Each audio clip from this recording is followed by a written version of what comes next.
mbega weekend pe noneho akarusho umunsi w'itariki enye Nyakanga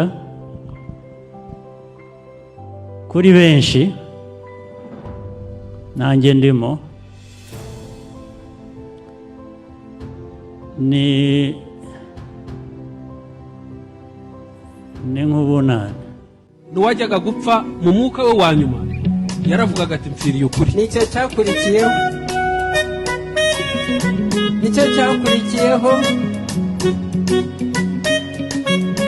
turatsinda intsinzi bana burwa iriya ndirimbo nta badayimoni turaburya n'abana tuyicokamo twishimira umwami.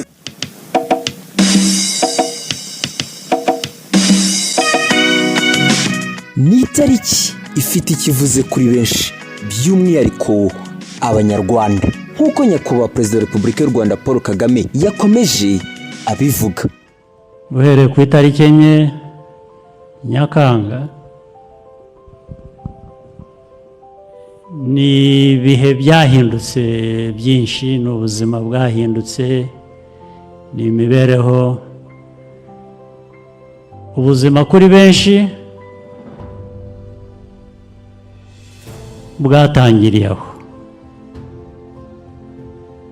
ndetse n'abatarashoboye kubaho kugera kuri uwo munsi kubibuka bijyanye no kwibohora bitangiriraho. ubuzima rero bw'abanyarwanda bw'u Rwanda naho buhera iki gihugu cyacu dutangira kubara. niyo mpamvu nabigereranije n'umunsi wa mbere utangira umwaka. mwarakoze inkotanyi kubwo gukunda igihugu mwabohoye abanyarwanda. ubutumwa butandukanye bwakomeje gucishwa kuri iyi mihanda, abenshi bashimira abagize uruhare kugira ngo u Rwanda rwongerere rube urw'amata n'ubuki. bamwe bati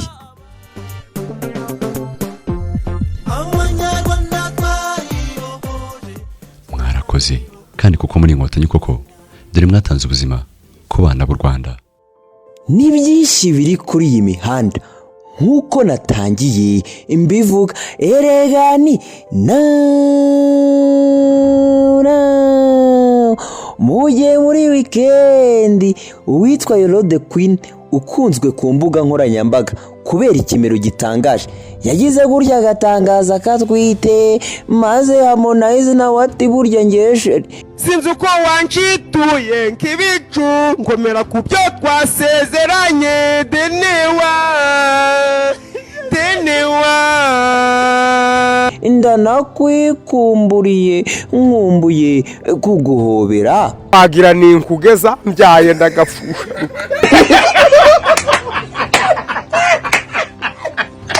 amakwe yari yahumuye umwana Funzi n'Amahoro we baba barabisoje.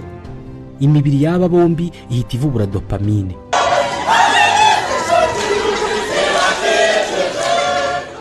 aujourd'hui aussi c'est un autre jour.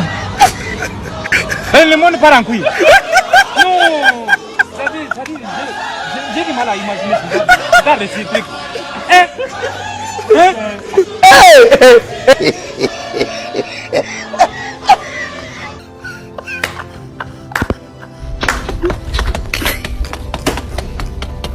impano ziratangwa. iyi ni imashini yo gutegura imbuto kugira ngo muze munya. gusa umuntu urimo urarya muri iyi minsi ni abatubuzi.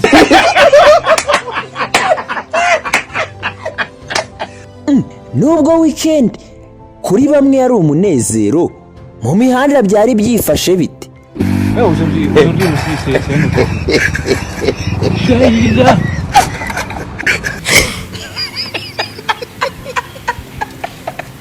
impanuka zari zose. ibaze ko mu minsi ibiri ngo uba wamenye imodoka. nicyo gituma nkunda inyuro.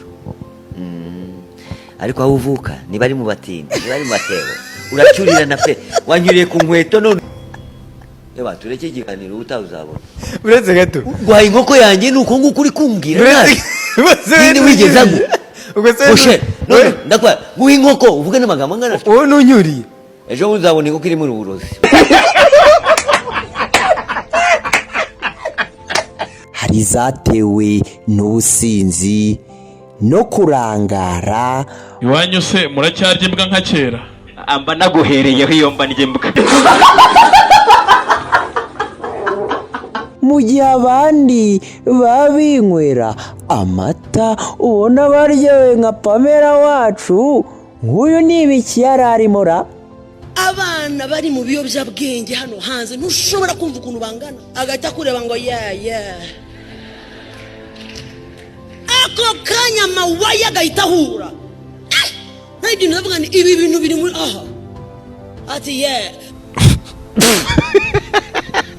wari uzi se ko mu 2013 kugeza mu 2022 abanywa inzoga mu Rwanda biyongereye? Mu 2013 bari 41.3%, mu 2022 bageze ku mubare wa 48.1%. Umujyi wa Kigali niwo ufite abantu bake banywa inzoga bangana na 42.0%. Wa musore we Magisime, niba koko nawo barirwa muri imibare, ubu koko niba ari n'abandi bakwigana ubu muraganaye? Ugomba guhitamo. Nimuhitamo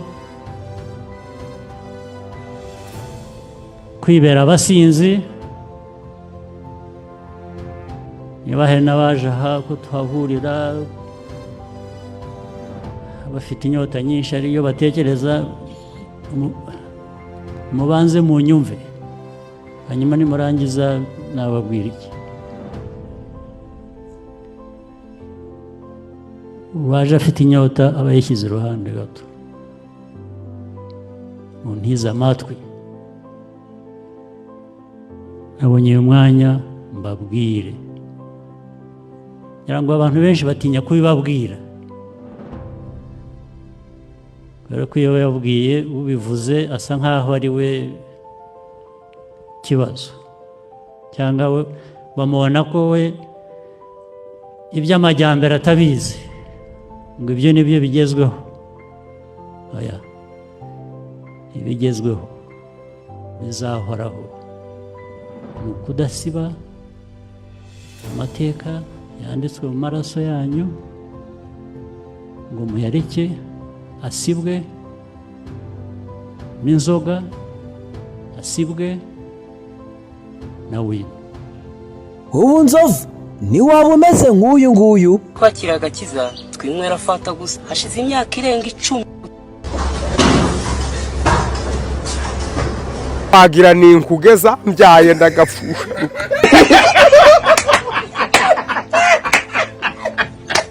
Eregani ni byinshi byari biri kuri Mihanda ho. Muratekereza rero twerekeje he? Mu cyumweru gishize wafataga telefone wahamagara umuntu, ariko ngo mwese mwagiye Rubavu. Inshuro Gisenyi yahiye kuko tariki ya mbere nenye biba ari konji, wakubitiramo n'izo weekend ugasanga nyine ambiance muri uyu mujyi.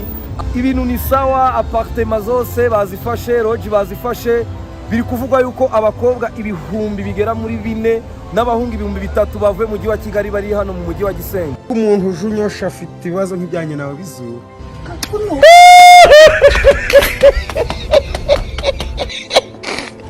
Ese i Rubavu byari byifashe bite? Byasaba gutekereza umwanya muremure kandi noneho nta mwanya wo gutekereza ufite uyu munsi. Nta mwanya wo gutekereza. Dore ngo udushya turakorerwayo noneho, mana we byahabereye n'Amabara. Gusambanira mu mazi ni ibi. Akazi kose. Burya ni ko ngo this is end of summer.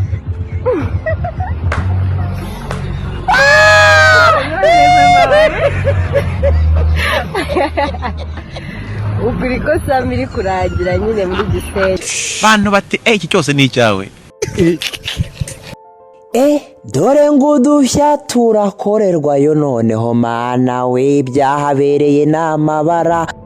Zuyati Gisenyi abantu baje imbokoboko nibo bari kurya neza. Byakugendekeye bite? Generali amahera. Ejoro ndavyuka ndarira ndabaza Imana ati Mana aya mahera nayakura mu mufuko ubona. Ndabaza ati nayakuye mu mufuko ubona naguma sokora nta nukufata ukuboko kama. Byanze bikunze ababyinaga uku twagombaga kubona inkomere nk'izi ngizi kabisa.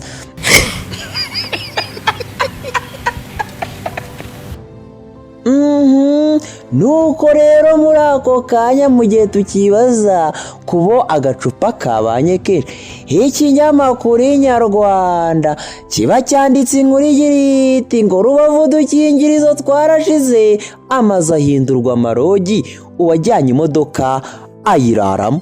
Ndabyibuka kuko hari ubwo nanjye nabaraga nkavuga nti se ku manywa haje 4 nimugoroba haza 6. Bwana apewe sifa.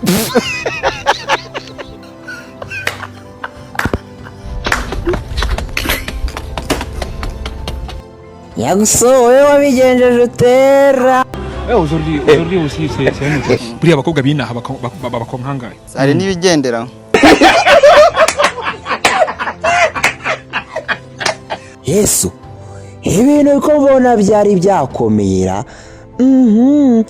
Yego kuri uyu munsi hari kwibazwa ikibazo kigira kiti ese abagiye Rubavu mwabonye uko mugaruka cyangwa ubuyobozi bw'akarere ka Rubavu bubikurikirane? Ibaze ko abagiyeyo ngo ari uku nguku bameze. Hani wabibonye? Icyo kibazo ufite aya maguru ko ari menshi. Intebe yicara abantu bangaye ko amaguru ari menshi. Ndabona amaguru y'abantu. Nimba shoferi yabafungure ngo babe bahumeka. Uri guseka iki turi mu makuru? Shoferi agisesekara i Kigali ati iyi modoka yose dore ntago iruka ko. Nanjye nuko pe. Bwana apewe sifa.